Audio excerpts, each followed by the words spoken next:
And so, like Fox Hills this year, Italy gets a double header, 125 and 250. In the mountains of Montevarchi, what could be better? 125 GP riders on the line. CHIODI, the man that's got all the work to do. He's been sensational again in 1998, but there's a whole lot of riders that want to get in on the act, and of course they all know the number one plate is at stake. Out of the gate very, very quickly, number 16 Bartolini. Nice to get out of the gate quickly, because they all know that PUZAR and Vial and CHIODI and Camerlengo, they'll be right there and they'll come through the pack. Well, that's already PUZAR on his way. He needs to get up on the gas there as well. Bertolini got out the gate very, very quickly indeed. That gave him a couple of 100-meter start. He got out of the flying stones and everything else. But now the man in a hurry, Alessandro PUZAR, looking very, very, very fit and strong. Weather in Italy, it's dry at the moment. They put a little bit of water down, a lot of big stones on the track.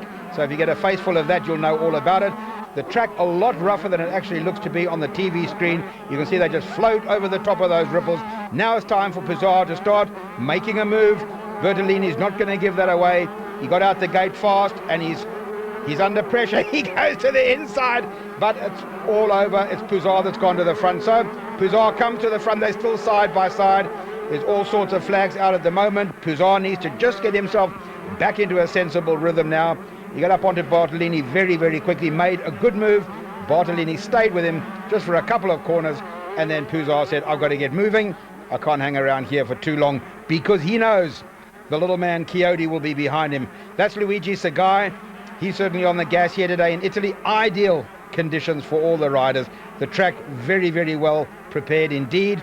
Up in the foothills, and no rain, no mud, a lot of spectators lining the circuit, and they really come to see some very, very good racing in the 125 Italian GP. And then later in the day we're going to have the double header, and the 250s will come to the line as well. Exactly the same format as Fox Hills, and what a great treat it is to have 125s and 250s on the same day. It means the crowd get double the value for their money, and they're going to see some really, really good racing out here today. So we're looking for CHIODI. He's starting to work his way through, not at the speed that he normally does. He knows that he wants another world championship, and I'm sure Husqvarna would love that just as much. He really has put on a great display of riding. Wherever we see the little man, he is just so professional about everything that he does, works his way through. If he doesn't get the whole shot, which he doesn't always do, he seems to just hack away, chip away, one at a time, and then gets himself up onto the leaderboard. Now we can see already he's going to start coming through the field. Look for that number one plate. He will not be that far away. There's CHIODI, right-hand side of your screen, starting to come through now. The little man with that plume on the top of his helmet, up and over he goes. You can see that distinctive yellowy green color of that Husky, and really he has put Husky very, very firmly on the map with his ride for 1998. He would desperately want to hang on to that plate, the same, of course, as Stefan Everts will want to hang on to the number one plate in the 250 league. So there we see CHIODI now on a charge. We've seen this many, many, many times before, last year and this year. Made the switch to Husky, and the bike seems to suit him just fine. He is an incredibly reliable rider, not spectacular, seldom gets out of shape, just goes in there, does a job of work, and very, very professional about the whole thing. Bike preparation has always been excellent as well. There he picks off another rider, so he's now getting himself right up onto the podium position, and that's where he'll want to be. You've got to pick up points every single weekend at Grand Prix level. If you screw up one big race, that's what could cost you, because the top riders, unless injury gets them, mechanical breakdowns are few and far between now. They're running very, very, very serious factory machines, factory components. Preparation is at 110%, so they know that they've got to keep out of silly accidents, they've got to keep supremely fit, and they've got to be out there on the track every single weekend. Sagai now, he's got himself up into a very, very good position. So is Federici. I'm looking for Vuillemin. Vuillemin should be there as well. Vuillemin, the French rider, has looked very, very strong right through the season as well, and I'm sure he's going to be up there with him. Oh, somebody's got a problem. So there's the problem. The Husky has come to a standstill. Well, that's the first time this year that I've seen that. Kiko CHIODI has got a problem with the Husky. We're not sure, of course, exactly what it is. We'll find out immediately the race is over. That's put Bartolini back in the money, so that's going to give him a wonderful opportunity. But he's got the cat rider, Luigi Sagai. That's the man that Dave Thorpe is looking after. Sagai now having an excellent ride on that cat finning machine, so he'll want to stay right up there to get into the points. Carl Nunn has had a good year, and Luigi Sagai, Jamie Dobb, they've done their thing. It's only Malin that's had a bit of a problem during 98, but certainly Luigi Sagai looking very, very professional at the moment. Have they done enough? There it is. It's all over. PUZAR will take the win. Alessandro PUZAR is going to take the win. CHIODI has bombed out with a mechanical problem. We'll try and pick up on that. But we've no time for that at the moment because it's a double header. 250's are on the line and they want to get going. Everts to the right. Tortelli in the middle. Well, this should be a bomber. It's the Italian 250 GP. Who's going to get the all-important hole shot? They come round the corner. It's green, it's blue, it's red. Well, Tortelli got there first. I don't know if he's going to hold it. They get out of shape behind him. Stefan Everts has gone to the front. Tortelli comes back again. It's all happened in the first corner. Stefan Everts has gone to the front very, very quickly. Massio is locked in there with him as well. Everts to the front, Tortelli to second, Massio to third, and then the gaggle of riders come behind them. So into the first corner, Tortelli was certainly there first. Everts made a move. Tortelli made a slight mistake. So Stefan Everts, the man with the number 1 plate, has gone to... Oh, a problem there. Pitbyra, we've seen it before. He gets out of shape. He seems to just go over his head a fraction, and then it's all lie down. So Pitbyra, a quick talk with Mother Earth. He's gone to the ground very, very quickly. That's Paul Cooper. Oh, Paul Cooper goes down. Oh, Justin Morris's back wheel was so close. Coops must wonder what happened. The front wheel just went away, and down he went. Justin Morris came through on the inside, but fortunately stayed away from a back wheel full of Cooper's face. So Stefan Everts, he wants the plate all over again, but he knows that this youngster Tortelli, he was sensational in 125 racing. He's coming to 250s. Everybody said that he could never do it. He was way out of his depth. He went across to the States and he showed them a clean pair of heels at the Supercross. Now he's come back and of course he's hounding Stefan Everts all around Europe. He's made a commitment, has young Tortelli, to go to the States next year. He desperately wants to leave and take the World Championship with him. And of course Stefan Everts and Dave Grant have very, very different ideas altogether. But whatever the outcome at the end of the season, if Everts wants the plate, he'll know he's had to work for it. That's Massio back on the gas.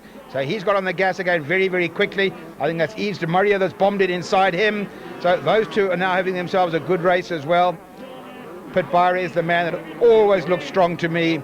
And I feel for the following year, 99, if Pitbyra can get his act together, he's one of the riders that certainly could do it. If Tortelli is missing, and the rumour is very, very strong that he'll go to the States. So this is what the spectators came to see. Look at Tortelli, just keeps it wide, wide open, brakes incredibly late. Everts gets on the gas. That HRC Honda bristling with the best from Japan. That is an absolute full house machine. And then of course, Tortelli is not exactly on a box standard, out of the box local street shop bike either. That Tortelli machine has been prepared by the man that knows more about motocross than many, many people around the world. And certainly Tortelli does it all the justice in the world, gets on the gas very, very quickly. Now he's right there with Stefan Everts. Well, you don't often see Everts getting this aggressive. His elbows right up, his bum off the seat, and Everts knows he cannot afford to drop even 2 or 3 points.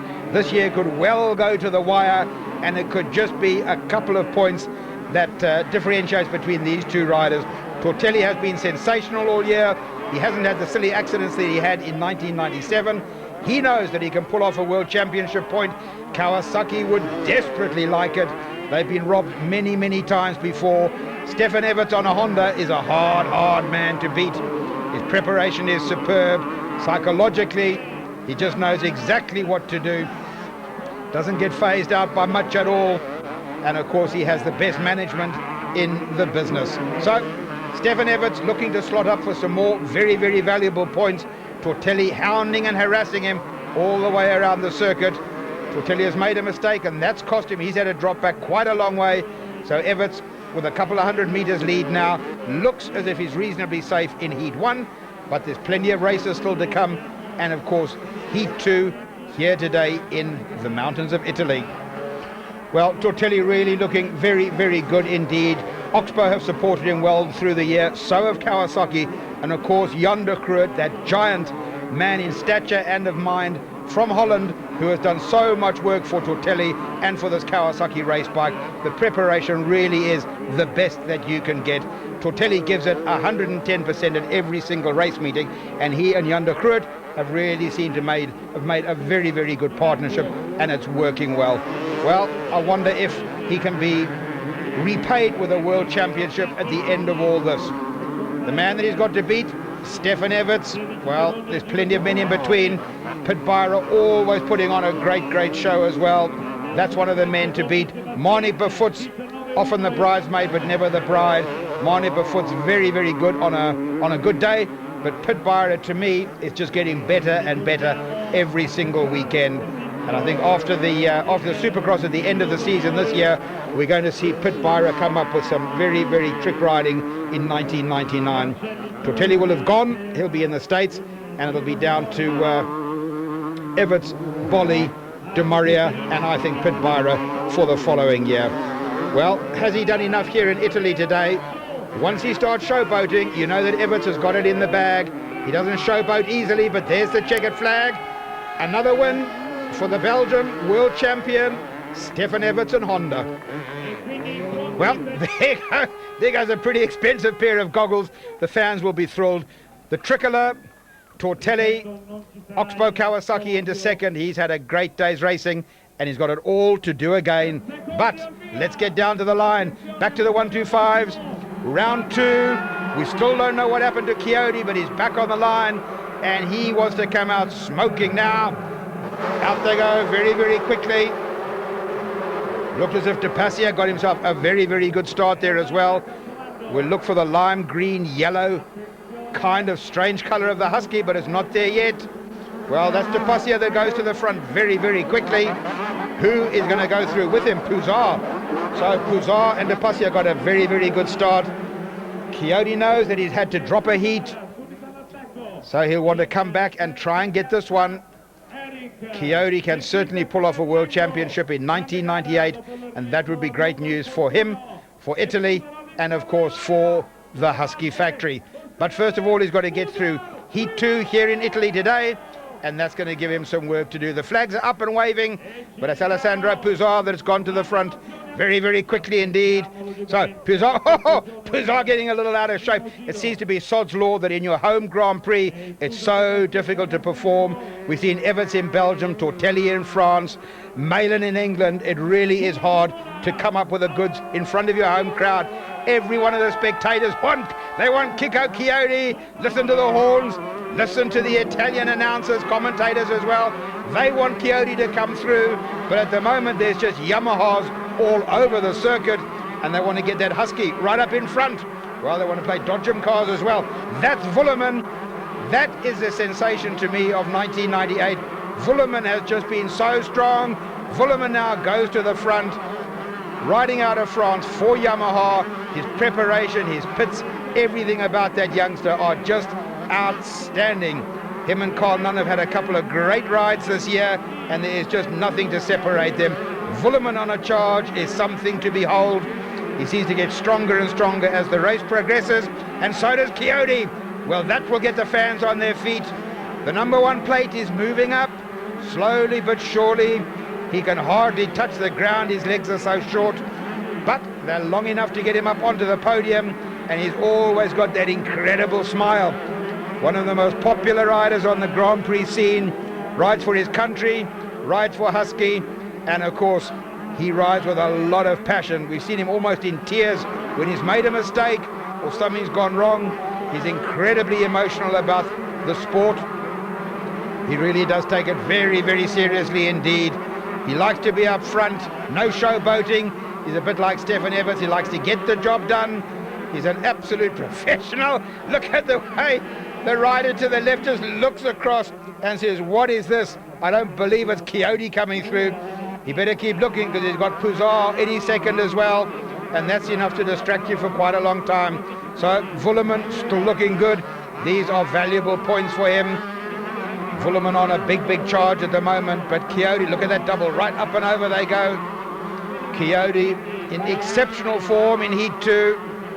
Gets the power down to that back wheel onto the circuit. Circuit has dried out considerably now, and certainly by the final 250 race, it's going to be very slippery indeed. Vuillemin looking for valuable points. Look at the CHIODI posters all the way around the circuit. The Italian flags come out. They really do support CHIODI very well indeed, and that's good to see. There's number 3, Federici and Vial. Those are the two riders that I thought would be right up the front for the whole of the season. They haven't had the best start to the season at all, and if you lose points in the first couple of Grand Prix, you've got serious problems, because if you've got to play catch up, you're psychologically at a disadvantage. You start to race over your head, and it just doesn't ever seem to work at all. So they've got some work to do if they want to be up on the podium as well. Vuillemin certainly can do it. He has looked sensational. CHIODI, well, I don't know who there is in the 125 class that can show him a clean pair of heels. Well, now we've got Federici and Camerlengo. They're locked in their own little battle as well. Federici seems to have it through there. Camerlengo got inside line. Those bikes very similar in horsepower. Up the hill they go. But PUZAR seems to be able to hold stations as well. Where is the CHIODI man? Through he goes. That will be another lap completed for him. He knows he's got to pick up points on his home circuit. Well, this is now PUZAR, and he knows, the fans will have already told him, his pits will have already told him, that he has got the world champion, the reigning world champion. There he goes. There goes CHIODI. He just makes it look so easy. Gets on the gas and gets going in a hurry. Up and over he goes. That will excite the Italians. That will get the pastrami and the salami and the vino moving as well. They are very passionate about their motocross, and they're very passionate about CHIODI, and so they should be. He is a good one. We're going to see him later on in the year, much later on in the year, riding for his country, I'm sure, in the Motocross Des Nations. Well, the showboating starts. That's an indication that the checkered flag is there. That man's done enough. A great race win there. That goes to Vuillemin. That's the popular young French rider on the Yamaha. Second spot, you can tell by the sirens, that goes to CHIODI, bike number 1 on the Husky. And third position, a great ride from Alessandro PUZAR. And whilst they go down for a wash and polish and a breather, we'll get straight back down to the line. Heat 2 of the 250s. Away they go! Tortelli and the Kawasaki up the mountain. Well, 2 Kawasaki's. That'll be interesting. You can see the green Oxbow shirt. That's the familiar figure of Sebastian Tortelli, the ever-popular French rider that has sent the motocross scene alight. Look at this. He's got De Maria in there as well. Isn't this good to see? Yves De Maria leads the 250 GP in Italy, heat number 2. Right behind him, Sebastian Tortelli. Then it's Stefan Everts. Then we've got a Yamaha. I'm looking for Pitbyra. Well, this is so good to see Yves De Maria. He's been around a long time, and he knows all about riding. At the end of last season, Tortelli was hurt. De Maria came on the scene very quickly, and he was sensational in the last 2 Grand Prix of 1997, but 1998 hasn't really gone his way. All of a sudden it's come alive in Italy, and what have we got now? Well, Stefan Everts moves up to second spot. Yves De Maria might well just be able to hold him off a little bit until Tortelli can get up and pass him. But Stefan Everts, not easy to pass at all. Oh, Tortelli makes a mistake. Puts that foot down very quickly. Now Tortelli chasing away, but it's still one man. Yves De Maria, number 9, riding for Kawasaki. Whoa! Can you believe it? There he goes. Everts has gone down, the front washed away in that very soft sand. As he put his head over the triple clamps, Tortelli could already see what was going to happen. Avoided him, just clipped his back wheel, and away he went. So that's going to be playing catch-up for Stefan Everts, and those will be very valuable World Championship points. The problem with riding on a circuit like this is that there's water in some sections, so it's incredibly muddy, Then they come on to dry, almost powder-like circuit. That's where, look at the dust there. Look at the dust. That's like talcum powder when they come through the corner. Good enough, good enough. Well, he says, I'll just go through there if you don't mind. It's absolutely incredible when you look at the speed differential. That is Sebastian Tortelli on a 250 Kawasaki. He went past Talon Voland as if he was riding a 125. And Talon Voland does not hang around. One of the American riders that has been right up front many, many times. But Tortelli is just sensational. Yves de Maria got the start of a lifetime, and all of a sudden Tortelli is having to work to close down another Kawasaki rider. But Yves de Maria has been around a long, long time. Don't underestimate him. Now, of course, Talon Voland has got Stefan Everts behind him. Everts will want to get past him very, very quickly as well. And he'll want to go screaming off to try and pick up that very, very valuable third place again. Stefan Everts cannot afford to take fourth or fifth. Those points are far too valuable in a world championship. And Dave Grant will be throwing his arms around. A kid only, he doesn't. He's actually a very, very professional manager. But he will be telling Stefan Everts, move up, boy, move up. Don't mess around there with Talon Voland. This is a world championship. We want Honda right up there again. Dave Grant knows what it's all about to produce world champions. And so, of course, does Stefan Everts. He spent actually too long with Talon Voland. He needs to get clear of him. There he goes. Stefan Everts now drifts to the outside of the circuit, keeps it tight, gets on the gas, and says, let me get it going. Oh, Talon Voland straight back again. Look at this. Well, this is costing Stefan Everts time because he knows that he's got de Maria in front of him. But more important than that is, it means that Tortelli is going away all the time, and that's not good news. Stefan Everts cannot afford to drop 2 or 3 world championship points, and right now he's almost being hypnotized by the riding of Talon Voland. Talon's bike extremely quick in a straight line, and once they square up together, and of course Talon Voland, where you've got doubles like this on a circuit, Talon Voland quite happy to jump and do all the air work that is necessary. Stefan Everts just wants to get the power on the ground, and of course the muddier it is and the more complex the circuit, the happier Stefan Everts is. If you've never seen him ride in the mud, you cannot believe the riding style. He is in a class of his own. On today's circuit, it's hot, it's dry, it's dusty. In fact, it's very stony. That suits the American riding style of Talon Voland. And you can see right now, he's not getting away from Talon. There's plenty of dust. There's the Oxbow man, still in second spot. We'll have a look and see where Yves de Maria is. So Tortelli knows that he would like to pick up there. So de Maria has gone to second. Tortelli has gone to the front, at the back of the circuit whilst we were watching Stefan Everts. Sebastian Tortelli has gone to the front. Yves de Maria has gone to second. Well, how long can he stay there? Now he's got Stefan Everts. Everts has got clear of Talon Voland. Now he's got de Maria in front of him. And of course he can clearly see Sebastian Tortelli. And he can see the podium as well. Well, look at this. Yves de Maria and Stefan Everts. Stefan Everts to the inside. He's got a right-hand corner. De Maria looking incredibly tired. He really is way off the pace now. So the race leader, the man from France, Sebastian Tortelli. They all said he was too young to ride with the 250s. Tortelli takes a 250 win. Stefan Everts is going to take second.